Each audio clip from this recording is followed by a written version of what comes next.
लालू प्रसाद कई बार जो बयान देते हैं उसमें वो जोकर की तरह से साबित होते हैं। राहुल गांधी ये सब जो बयान दे रहे हैं उनको ऐसा लगता है कि सीधे ईश्वर से उनका संबंध जुड़ गया है। समझदार आदमी जो उनके बयान को देख रहा है, सुन रहा है, उसको लगता है कि ये होशो हवास में नहीं है, क्योंकि कोई लॉजिक नहीं है उनकी बातचीत में।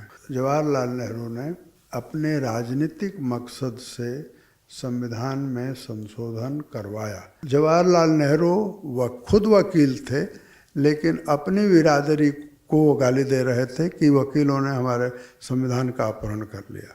प्रधानमंत्री इंदिरा गांधी ने अपनी कुर्सी बचाने के लिए उन्होंने देश में लोकतंत्र का गला घोटा, इमरजेंसी लगाई। नमस्कार, मैं हूं विक्रम उपाध्याय और आप देख रहे हैं इलेक्शन मंत्रा। चुनाव जैसे जैसे आगे बढ़ रहा है वैसे वैसे कन्फ्यूजन की स्थिति बन रही है। कारण ये है कि जिन मुद्दों पर चुनाव की शुरुआत हुई थी वो मुद्दे अब पीछे रह गए हैं और नए मुद्दे जुड़ गए हैं। इसमें एक सबसे विवादास्पद मुद्दा है संविधान को लेकर। लालू प्रसाद यादव ने कहा है कि हाँ, मुसलमानों को आरक्षण मिलना चाहिए। प्रधानमंत्री लगातार ये आशंका जता रहे हैं कि कांग्रेस की सरकारों ने कोशिश की है। तो आपको विपक्ष के जो दस्तावेज हैं, उनकी घोषणा पत्र है और बाकी जो बयान है, उससे लगता क्या कि इनकी कोशिश है कि मुसलमानों को आरक्षण दिया जाए? दरअसल ये वोट बैंक की पॉलिटिक्स है, तुष्टीकरण की राजनीति है और ये लोग भाजपा से डरे हुए हैं, इसलिए मुसलमानों को लालच दे रहे हैं और बरगला रहे हैं।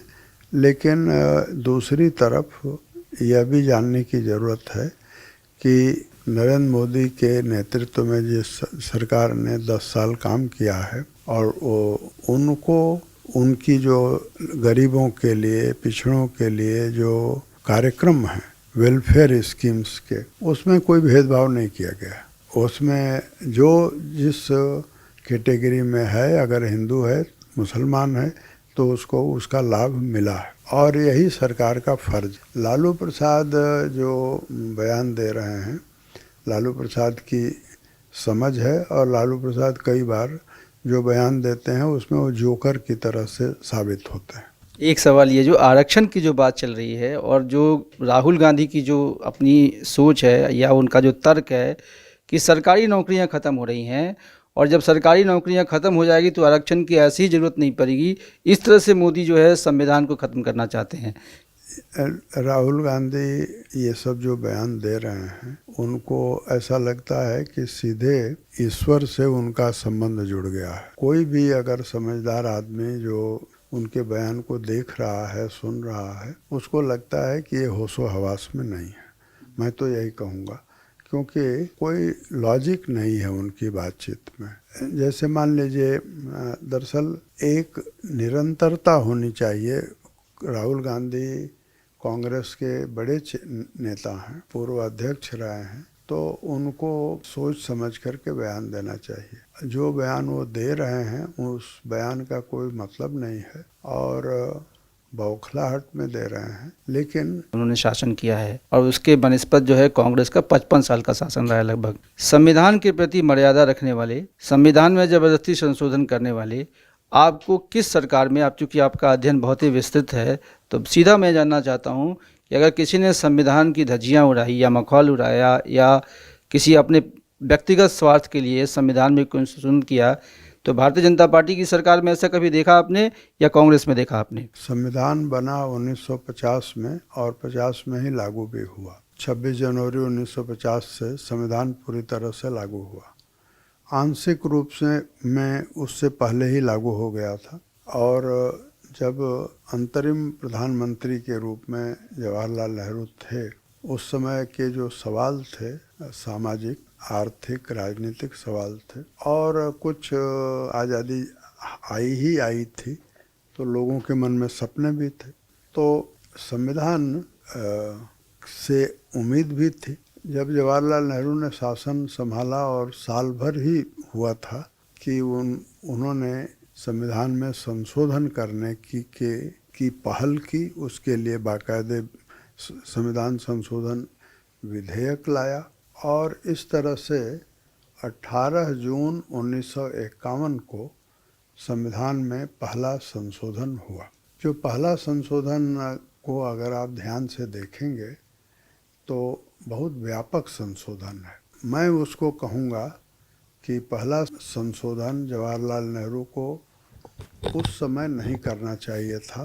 संविधान के जो विशेषज्ञ हैं वे भी मानते हैं और मैं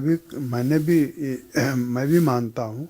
जवाहरलाल नेहरू ने अपने राजनीतिक मकसद से संविधान में संशोधन करवाया और वो पहला संशोधन असंवैधानिक इसलिए था क्योंकि संविधान में संशोधन के जो मापदंड हैं उसमें पहला मापदंड ये है कि दोनों सदनों से संविधान संशोधन पारित होना चाहिए।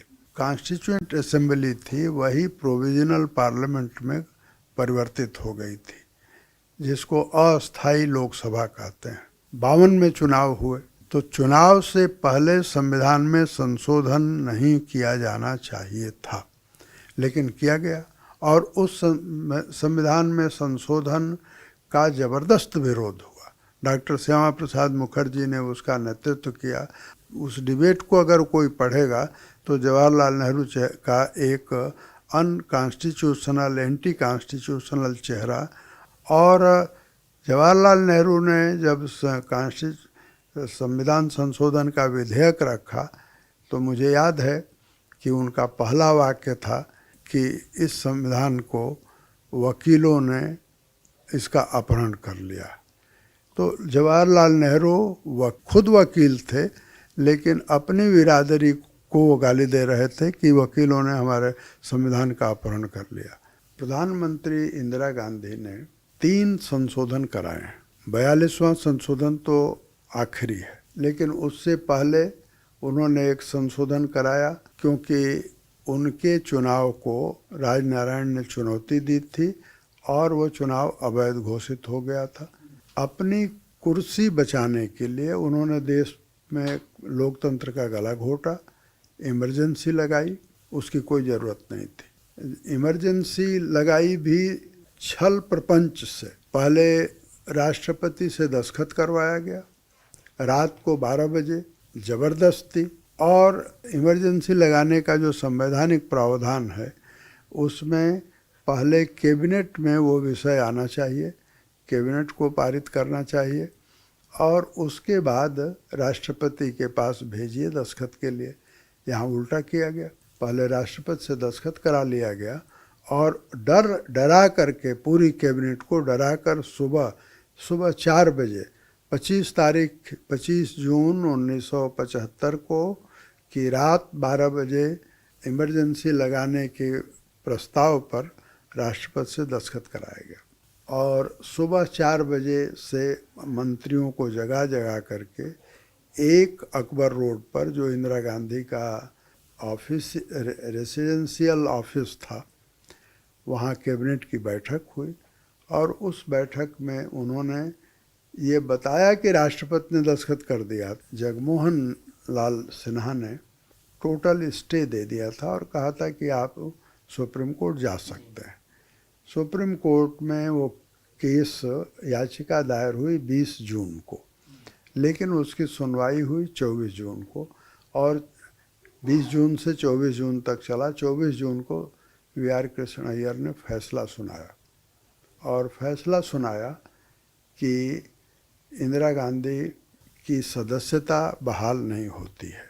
आम जनता के लिए एक छोटा सा जवाब चाहूँगा आपसे कि कोई सरकार, चाहे कोई भी सरकार हो, क्या संविधान को ख़त्म कर सकती है क्या? भारत का संविधान अनोखा है और उसको जनता ने स्वीकार किया है, जनता ने ही बनाया है, यानी जनता के प्रतिनिधियों ने बनाया है। अब जनता के प्रतिनिधि ये तय करते हैं कि हमको संविधान इससे बेहतर चाहिए, तो बेहतरी के लिए संशोधन करेंगे।